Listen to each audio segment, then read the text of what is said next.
Bonsoir à tous et bienvenue dans votre rendez-vous d'actualité religieuse. À l'occasion de la journée des soins palliatifs, on reçoit ce soir Emmanuel Hirsch, professeur d'éthique médicale à l'université Paris-Sud. Également sur ce plateau, Louis Dauphren, directeur de la rédaction de Radio Notre-Dame. Avec eux, on parlera de la fin de vie. Rendez-vous tout à l'heure dans notre dossier. Mais d'abord, direction Rome.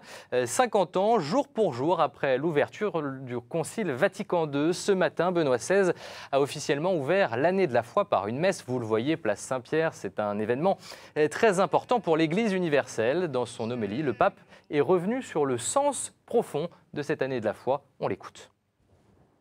Si aujourd'hui l'Église propose une nouvelle année de la foi, ainsi que la nouvelle évangélisation, ce n'est pas pour célébrer un anniversaire, mais parce que c'est une nécessité plus encore qu'il y a 50 ans. Et la réponse à donner à cette nécessité est celle voulue par les papes et par les pères du Concile contenue dans ces documents. Voici alors la façon dont nous pouvons penser cette année de la foi. Un pèlerinage dans les déserts du monde contemporain, au cours duquel il nous faut emporter seulement ce qui est essentiel.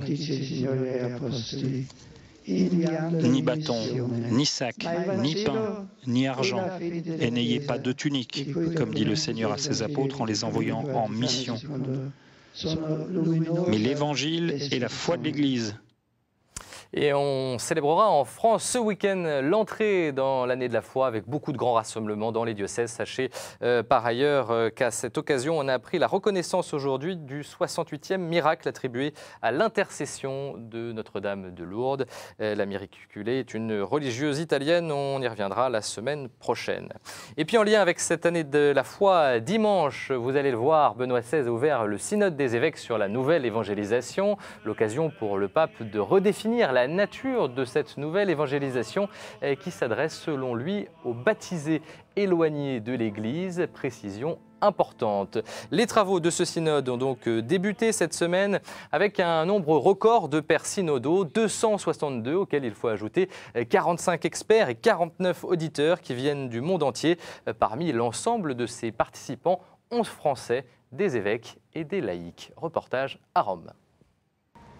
Il est bientôt 9h et les pères synodaux arrivent dans la Aula Paul VI pour une journée de travail. Parmi eux, 7 évêques français dont 3 nommés directement par le pape, sans oublier les 4 laïcs nommés comme auditeurs. Des Français nombreux donc, mais pour eux pas question de faire de l'entre-soi.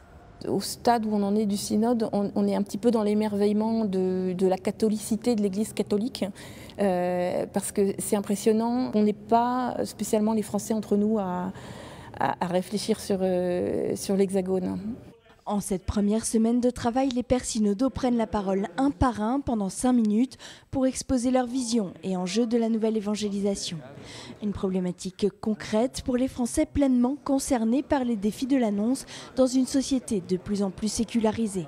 J'ai insisté sur, non pas seulement les effets négatifs de la sécularisation, nous le connaissons, mais sur le fait que le contact avec, aujourd'hui non plus un athéisme militant, mais un scepticisme diffus, des réactions d'incertitude, d'inquiétude devant l'avenir, nous avons à faire face à des questions d'humanité commune. Pourquoi vivre?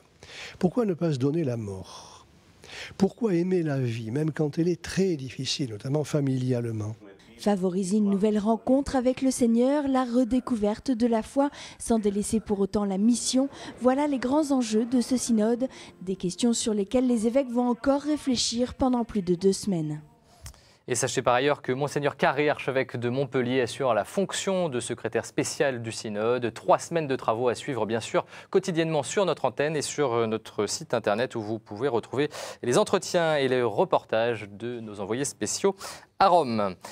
Dimanche, à la fin de cette messe d'ouverture, toujours à Rome, le pape a proclamé 2 nouveaux docteurs de l'Église, Saint Jean d'Avila, un carme espagnol du XVIe siècle, et Saint Hildegarde de Bingen, grande figure spirituelle du Moyen-Âge.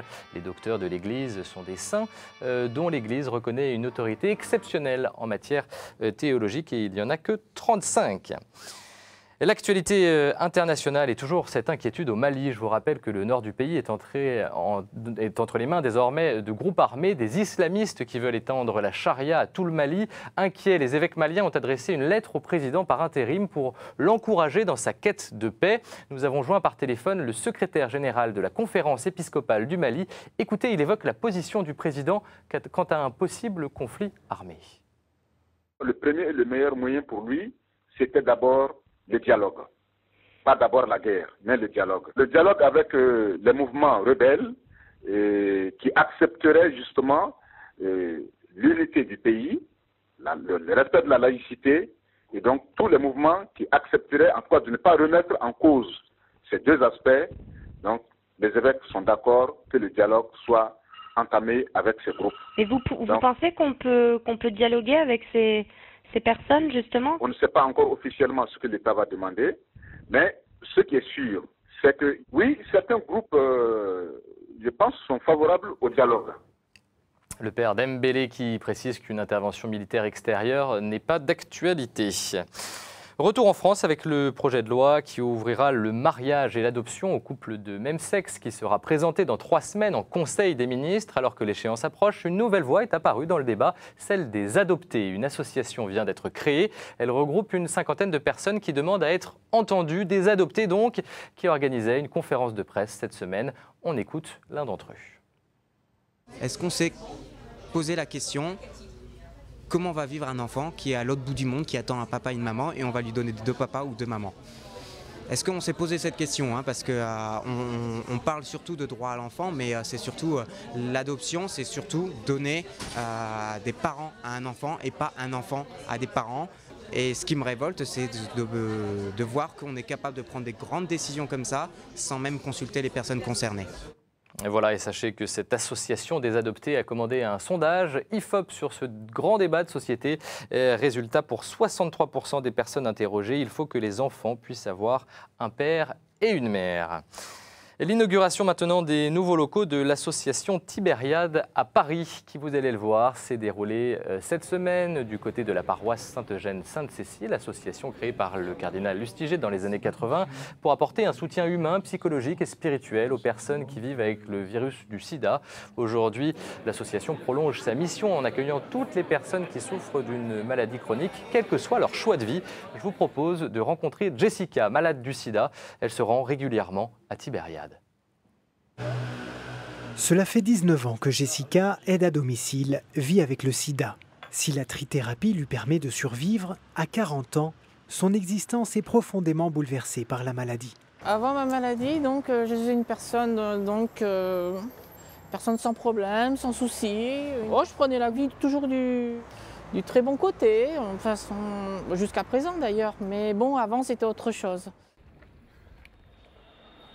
Aujourd'hui, entre la vie et la mort, c'est vrai que la mort, c'est tous les jours, on la voit un peu plus quand on est malade. Oui. On n'a pas des projets. Mais la rencontre avec l'association catholique Tibériade lui a redonné de l'espérance. Perdue, sans repère, celle qui était autrefois un homme a trouvé ici un lieu d'accueil et de totale compassion. J'ai vu des gens qui pouvaient m'accompagner psychologiquement et puis avec une approche sans jugement. On peut vivre malade et pas malade, on peut vivre ensemble. Voilà, et s'apporter beaucoup de force à l'un et à l'autre. Jessica souhaite aujourd'hui témoigner auprès des autres malades du centre Tibériade. Pour elle, la vie en société vaut la peine d'être vécue. Voilà pour ce portrait. Le prix Nobel de médecine a été décerné cette semaine à l'anglais John Gurdon et le japonais Shinya Yamanaka pour leurs travaux sur la reprogrammation cellulaire. Le biologiste japonais est notamment connu pour avoir fait avancer la science en contournant l'obstacle éthique que constituent les cellules souches embryonnaires. À noter la réaction de la Fondation Jérôme Lejeune. Elle l'ironise sur le prochain débat en France au Sénat le 15 octobre et qui, de manière anachronique, je cite, pourrait autoriser la recherche recherches sur les embryons humains. Et bien sûr, on en reparlera. Et puis pour conclure, vous savez sûrement que la cathédrale Notre-Dame de Paris se prépare à fêter son 850e anniversaire. Les festivités débuteront dans tout juste 2 mois. Cette semaine, on s'intéresse à un livre référence qui évoque l'histoire de la cathédrale. Samedi, le public pouvait rencontrer les nombreux auteurs de l'ouvrage. On regarde ce reportage, bien sûr, du côté de la cathédrale Notre-Dame de Paris. Dédicace ce week-end à Notre-Dame de Paris, le 6e tome de la collection « La grâce d'une cathédrale » vient de sortir. En lumière, Notre-Dame. Une cathédrale comme Notre-Dame de Paris est une sorte de résumé de l'ensemble de l'histoire de notre pays, depuis les débuts de la christianisation jusqu'à nos jours. Ce qui est produit de la foi peut devenir un chemin vers elle.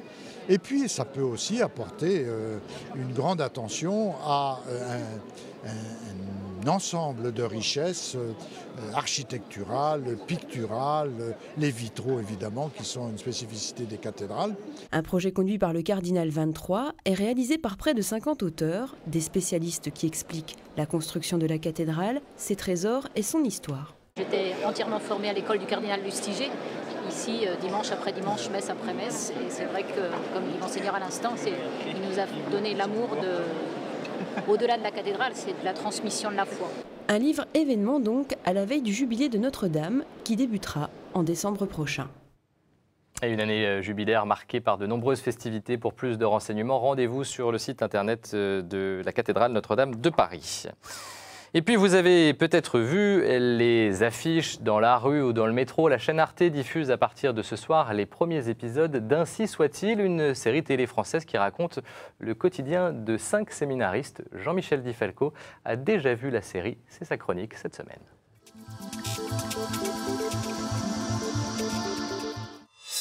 Bonjour, Arte. Attention, n'oubliez pas qu'il s'agit de la chaîne dite culturelle. Arte donc a fait le choix de diffuser un téléfilm en 8 épisodes sur les séminaristes. Si vous ne connaissez pas grand-chose sur le sujet, vous n'en saurez pas davantage après avoir vu ces épisodes que je me suis efforcé de regarder jusqu'à la dernière seconde, mais dois-je le préciser, par devoir. On a beaucoup parlé de caricatures ces derniers temps, mais il n'y a pas que Mahomet et l'islam qui sont caricaturés, les chrétiens n'y échappent pas. Après la diffusion des téléfilms Les Borgia et Inquisitio, voici Ainsi soit-il, sur la vie dans un séminaire. Après des récits à prétention historique sur une caricature du passé, voici un récit sur une caricature du présent. Certes, on peut comprendre le souhait de certains de vouloir surfer sur le succès du film des hommes et des dieux. Si tel était le cas, c'est plus que raté, car on est bien loin avec cette mascarade carnavalesque. Les acteurs ne sont pas en cause, ils sont plutôt bons au service d'un scénario qui, lui, ne l'est pas. Pourtant, tous les ingrédients sont là. Sexe, adultère, argent, corruption, suicide, IVG, alcoolisme, lutte de pouvoir, conservateurs et progressistes, lutte des classes. Malgré cela, la mayonnaise ne prend pas, tant les situations sont invraisemblables. Des approximations de vocabulaire, des relations entre les personnes passéistes, des costumes de notre temps, des phrases pseudo-pieuses, creuses et toutes faites, et j'en passe. Tout cela fait perdre à ce téléfilm une hypothétique crédibilité. Pour couronner le tout, il faut mentionner un président de la Conférence des évêques de France, isolé, ambitieux, imbu de pouvoir, sans cœur, calculateur, qui prépare une campagne pour sa réélection comme président, un peu à la manière d'un mauvais homme politique. Le tout sous l'autorité d'un pape de carnaval, gâteux et acariâtre, sous la haute surveillance d'une religieuse à moustache qui le drogue au thé. En fait, la vision de l'Église qui est donnée là est conforme aux idées reçues de ceux qui ne la connaissent pas. Certes, je ne m'attendais pas à ce que la réalité soit enjolivée. Les hommes restent des hommes, avec leurs faiblesses et leur médiocrité. Les événements récents vécus dans l'entourage même du pape Benoît XVI en sont bien la preuve. Parce que faite d'hommes et de femmes imparfaits, l'Église est fragile et vulnérable dans son humanité, mais elle est forte de l'esprit du Christ qui l'habite et l'anime. Alors, la question qui reste après avoir visionné les épisodes de ce téléfilm, eh bien, est Dieu dans tout ça? Visiblement, il n'a pas été retenu au casting, pas plus d'ailleurs que le bon peuple de Dieu qui est l'Église, et qui, une fois de plus, sera blessé par cette image de l'Église donnée par des ignorants. À bientôt. À bientôt, Monseigneur. Tout de suite, quelques-unes de vos hebdos chrétiens ce jeudi.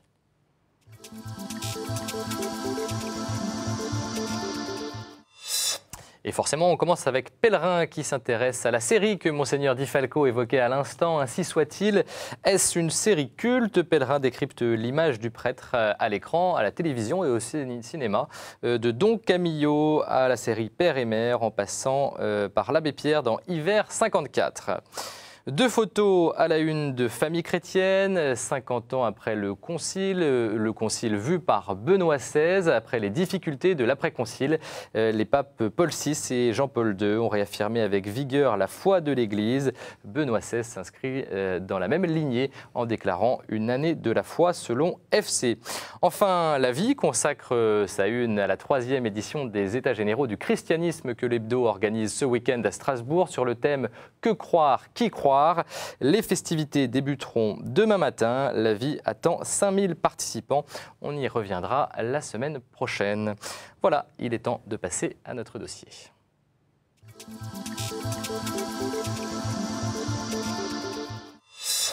Et le candidat Hollande avait inclus dans ses 60 engagements l'assistance médicalisée pour terminer sa vie dans la dignité. Cet été, le président Hollande a demandé au professeur Didier Sicard de mener une mission sur la fin de vie, mission qui devrait rendre ses conclusions en décembre. En cette journée mondiale des soins palliatifs, je vous propose de faire le point sur ce dossier avec Emmanuel Hirsch. Bonsoir.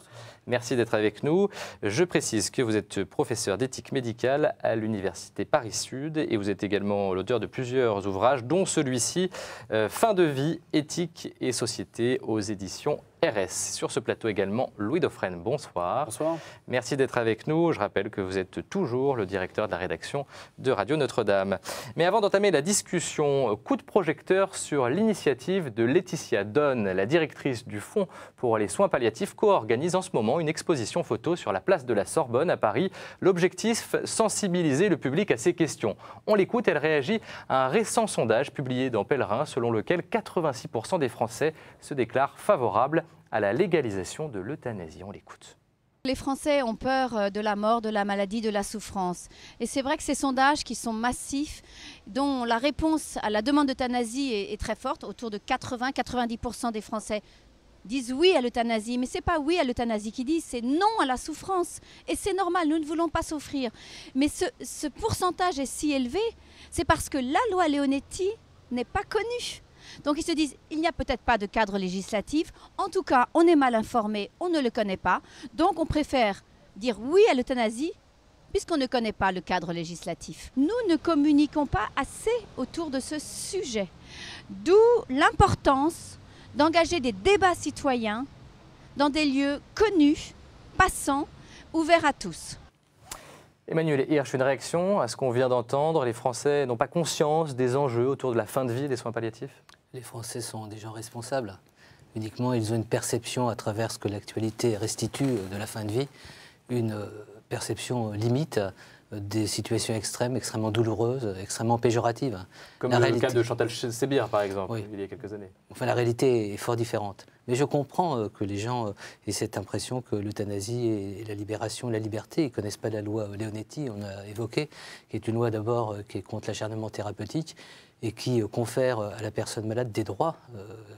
On peut limiter effectivement un traitement, on peut ne pas aller très loin dans un traitement si on le souhaite. Maintenant, c'est une question de responsabilité individuelle. Alors, les débats, ce n'est pas pour ou contre l'euthanasie. Pour moi, c'est une question très individuelle. C'est plutôt aujourd'hui un débat sur le suicide assisté ou le suicide médicalement assisté. Peu de pays dans le monde ont légiféré en matière d'euthanasie. Donc il y a une réflexion à mener. Il y a une mission qui a été confiée à Didier Sicard, vous le disiez en présentation. Et c'est une mission extrêmement complexe, parce que ce n'est pas une affaire générale. C'est toujours des parcours très singuliers, très individuels. Et je peux vous dire d'expérience que très peu de personnes demandent l'euthanasie, comme le dit Laetitia, s'il y a un confort de vie, mais surtout s'il y a un environnement social. La question, ce n'est pas de légiférer, c'est qu'est-ce qu'on fait vis-à-vis des grands malades, qu'est-ce qu'on fait vis-à-vis des grandes personnes âgées, qui sont des personnes atteintes par exemple de maladies neurologiques dégénératives, comment on assume nos responsabilités. Et je pense que la réponse, ce n'est pas de la part de la société de légiférer dans ce domaine, c'est de se mobiliser au service des plus vulnérables parmi nous, quoi. Louis Dauphren, Les médias ont leur part de responsabilité aussi. On ne parle pas assez des soins palliatifs, on pense tout de suite à l'euthanasie. Oui, c'est vrai que les médias ont leur part de responsabilité. Moi, je ne suis pas un expert du sujet, mais je dirais que la question souvent se pose en ces termes. Face à une idéologie, parce qu'il y a une idéologie tout de même, il y a des réponses pratiques. Il y a peut-être deux discours. Il y a ceux qui tiennent, peut-être le vôtre, Emmanuel Hirsch, qui est praticien, vous voulez apporter des réponses concrètes, des réponses qui font progresser un débat. Et puis en face, il y a aussi des personnes qui sont dans l'ordre de l'idéologie. Et face à l'idéologie, est-ce que vous tenez un discours qui peut être recevable? On a eu un peu la même chose face à l'avortement, dans les questions liées à l'avortement. Il y avait une idéologie, et face à une idéologie, vous opposez des réponses pratiques ou des réponses qui sont de l'ordre, je dirais, de l'amélioration des conditions que l'on peut connaître aujourd'hui. Il y a un aspect idéologique qui est fort et que les médias souvent retiennent prioritairement. Je dirais, pour faire le lien avec Monseigneur Di Falco, il y a un lien, je trouve, entre la série Ainsi soit-il et notre débat. Vous avez trouvé que franchement, il n'y en a pas. Moi, je trouve qu'il y a un lien. C'est qu'on a l'impression que dans une société libérale, on ne comprend plus du tout tout ce qui tient, tout ce qui n'entre pas dans les cases de la société libérale. Le séminaire aujourd'hui, c'est quelque chose qui est devenu inaudible, indéchiffrable pour des personnes qui sont uniquement dans le cycle de la production et de la consommation. On ne comprend pas ce qui peut animer des gens à entrer en religion, à être dans une vocation. Et là, finalement, la solidarité entre les générations, qui est quand même le soubassement aussi de la question de la fin de vie. Est-ce que, finalement, c'est une interrogation qui est posée à la société libérale? Suis-je le gardien de mon frère? C'est une interrogation de la Bible. Pas forcément. En fait, si je suis dans la société libérale où je n'ai de compte à rendre à personne, ce sont des choses qui doivent être perpétuellement réexpliquées. Alors, pour revenir sur ce débat de la fin de vie, Emmanuel Hirsch, est-ce que, comme le disait Louis Dauphren, il y a des idéologues, par exemple, dans la mission SICAR, qui réfléchit pour pondre un rapport en décembre sur cette fin de vie? D'abord, c'est un débat sur la fin de vie, pas sur la mort, ou les conditions de la mort. Et la fin de vie peut être très longue. La fin de vie peut être très longue. Quand vous êtes atteint d'une maladie chronique, vous êtes sur le long terme. Vous voulez vivre. Votre préoccupation, c'est de vivre dignement jusqu'au terme de votre existence. Et le mouvement des soins palliatifs, c'est pas imposer une doctrine, une idéologie. C'est de donner les moyens à des personnes de vivre le plus dignement, en relation... Non, mais il y a des idéologues peut-être dans l'autre sens. Non, mais je suis d'accord. Non, mais déjà, c'est un point à prendre en considération. C'est-à-dire, on parle de la fin de vie. Et dans la fin de vie, c'est le mot vie qui est important.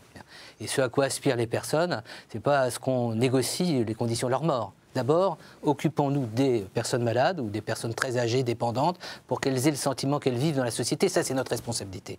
La deuxième partie, c'est effectivement très discutable, de dire que le rôle du médecin, parce qu'il n'est plus en capacité de guérir, est de tuer. C'est ça, c'est aussi simple. Et c'est là où je dis, soit on est autonome, effectivement, comme vous le dites, et on peut éventuellement se suicider.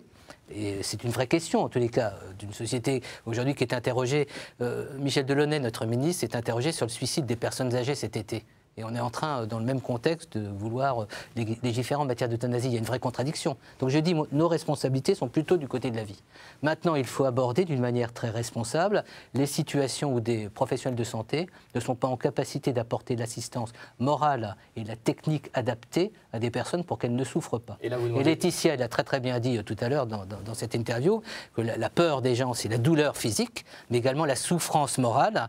Et alors là où je vous rejoins, c'est qu'on est dans un environnement où on a laïcisé toutes ces questions, c'est-à-dire les questions du sens, la valeur d'une existence, toutes ces questions sont réduites à peu de choses. Donc il faut maintenant réanimer le débat, et je dirais que de fait, alors moi je me trouve en position un peu idéologique, en disant que ce que j'ai le sentiment de défendre, ce sont un certain nombre de valeurs, c'est les valeurs de la démocratie. Dans notre démocratie, on a une responsabilité vis-à-vis de la personne vulnérable. Alors si la personne est totalement autonome, elle décide d'elle-même, et je ne vois pas, en termes de signal, vous avez évoqué une proposition aussi d'évolution en matière de bioéthique, mais je vois mal dans une société démocratique, qui a d'abord d'autres urgences à traiter, que l'impératif soit de se prononcer sur ce sujet. Ce qui me rassure, parce qu'il faut être positif, c'est que le chef de l'État, François Hollande, ne soit pas contenté de dire, voilà, on va légiférer. Il demande une concertation nationale. Alors j'invite tous vos téléspectateurs à y participer à cette concertation nationale, c'est-à-dire à donner des points de vue, à donner des témoignages. Oui, comme ça a été remarquablement bien fait. Et le malheur, c'est qu'aujourd'hui, on se trouve souvent avec des réunions qui sont organisées en province, un peu partout, où vous avez les pour et les contre. Le débat, encore une fois, c'est pas un débat sur l'euthanasie. C'est un débat beaucoup plus substantiel et qui engage la société beaucoup plus qu'on ne le pense. Où on accepte dans notre société de considérer qu'on est solidaire de personnes très handicapées, de personnes très vieilles, très dépendantes, où on accepte cette responsabilité, où on se dit on se dédouane de toute responsabilité et on trouve des solutions extrêmes. Louis Dauphren. Il y a un chiffre, je vois que 70% des Français souhaiteraient mourir à domicile, selon une enquête parue récemment justement en vue de cette journée. Alors qu'on sait qu'aujourd'hui, 80% des gens meurent à l'hôpital. Non, il y a d'abord une régression. Les chiffres aujourd'hui sont à peu près de 50% de personnes qui meurent à l'hôpital, d'autres dans des institutions, et à peu près 30% des personnes qui meurent au domicile. Dans un monde médicalisé en tout cas. Voilà, dans l'environnement. La vraie question, c'est la médicalisation même du domicile. Voilà, alors la question que je pose, c'est pour que justement on entre dans ce débat, très largement, il faut sortir, je ne sais pas s'il faut sortir de la question technique, mais dans bien des cas, on a délégué à la médecine et à la technique, d'une manière générale, le fait de gérer la fin de vie. Tant qu'on n'est pas concerné de manière évidente par cette question-là, comment impliquer l'opinion alors qu'on a très largement délégué à des experts et à la technique le soin de s'occuper de tout cela? Comment se réapproprier un débat sur le sens et comment insuffler du sens? J'observe à Emmanuel, je vous avais dit, justement, on allait laïciser ces questions. Comment faire pour que dans une société où la laïcité représente un rempart apparemment apparemment très étanche, comment faire pour redonner du sens et avec quelle légitimité? La vraie question, vous la posez, d'abord il faut démédicaliser ces questions. C'est vrai qu'avec les années 70, il y a eu la réanimation médicale, des techniques de plus en plus en capacité, elles sont positives, de faire vivre longtemps des personnes. Mais vient un moment où ce longtemps est un trop longtemps. Voilà. On a une loi en 2005, la loi Leonetti, qui est une loi importante, que progressivement les professionnels s'approprient. Il y a peu de scandales ces temps-ci qui défraient la chronique. Donc il y a une imprégnation dans la culture du soin. La vraie question, c'est qu'un certain nombre de personnes, au niveau de leurs valeurs, considèrent que leur mort est préférable à ce qu'elles vivent. Et ces personnes sollicitent le médecin en disant « Vous nous avez permis de vivre plus longtemps, mais dans des conditions que je n'accepte pas. » C'est la personne, à la suite d'une réanimation, quand elle est encore consciente, qui dit « Je ne veux pas qu'on aille plus loin. » Cette parole est aussi respectable. Les soins palliatifs et d'autres approches, parce qu'il n'y a pas que les soins palliatifs, c'est une petite réalité. Puisqu'aujourd'hui, vous avez à peu près 5000 lits de soins palliatifs, une centaine, 120 unités de soins palliatifs et 330 unités mobiles. La vraie culture, c'est la culture de l'accompagnement et du non-abandon. Et le non-abandon en matière de soins, ce n'est pas l'acharnement thérapeutique, c'est comment témoigner à une personne qui doute de son existence à l'approche de la mort, qu'elle existe encore parmi nous. Et donc je pense que la réponse de François Hollande est une réponse en termes politiques. Et moi, ce que j'attends de la mission SICAR... Est-ce qu'elle prend la bonne direction? On verra quand on aura le rapport et on verra quand le CCNE sera prononcé. Mais c'est là où je dis c'est un débat politique. Il faut que chacun, en tant que citoyen, avec nos valeurs, avec nos convictions, on intervienne pour ne pas laisser le dernier mot aux gens qui hurlent le plus fort. Et souvent pour des raisons très individualistes et des histoires particulières. Merci à tous les deux pour cette discussion. On pourrait encore en parler, bien sûr, pendant longtemps. On le refera. Revenez quand vous voulez, Emmanuel Hirsch, sur ce plateau. À très vite sur KTO.